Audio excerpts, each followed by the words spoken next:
What inspired you to write the books?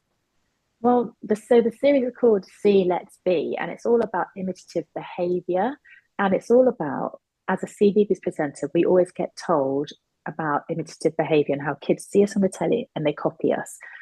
So I was thinking, having become a mum, what do I want my daughter to imitate? Who do I want her to imitate? And yes, it's great to have role models on television, but Jesus is the best role model. And I wanted for her to see Jesus' characteristics represented in people in her life and how we can demonstrate good ways of behavior and love and support through what we've learned from Jesus through the parables. So the idea is that I wanted to also set it in my family because we're a mixed race family.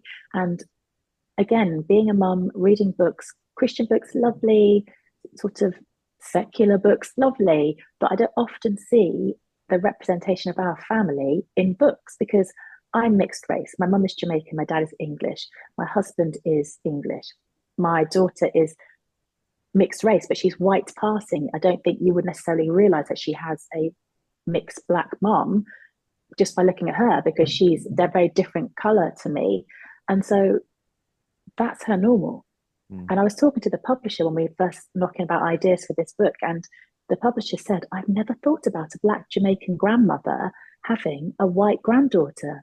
So, well, with all respect in your white middle class life, that's not your world, but this is a whole world, and this is a world for a lot of people. So we need to be shown in books because the diversity in our culture now is so vast that this is more common than you realize. Yeah. And so therefore, putting together my family, so there's me, my husband, my daughter, my mum and my dad. And then for the sake of the book, we've also adopted a son into our family, which is also a lot of people's lived experience. And so I love that I get a chance to talk about adoption as well. Now, he is the son of some friends of ours who are also mixed race parents. So we know them and we love them very much, but we've adopted him into the family just because I wanted the stories to be told from the children's perspective.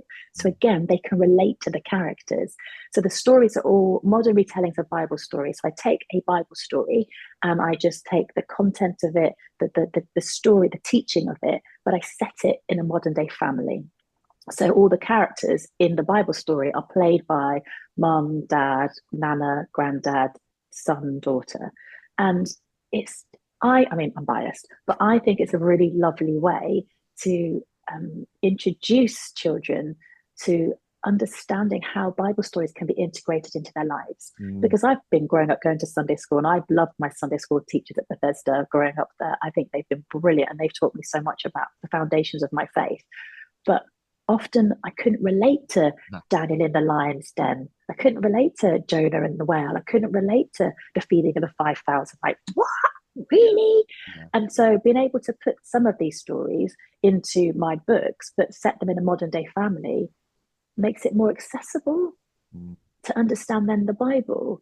And so it was a book that I wanted for families of faith to read, but also to be able to gift to families that don't have faith, because again, it's another way of introducing them to the Bible. Yeah. And in the back of the book, we've then got the references to the Bible passages that the stories are from, whether it be the feeding of 5,000, the prodigal son, Jesus washing the disciples' feet. You know, there's lots of different stories in there that are then applied to a modern day family. And so far, what I've heard from people has been nothing but positive feedback because it's something that's needed in Yeah. society.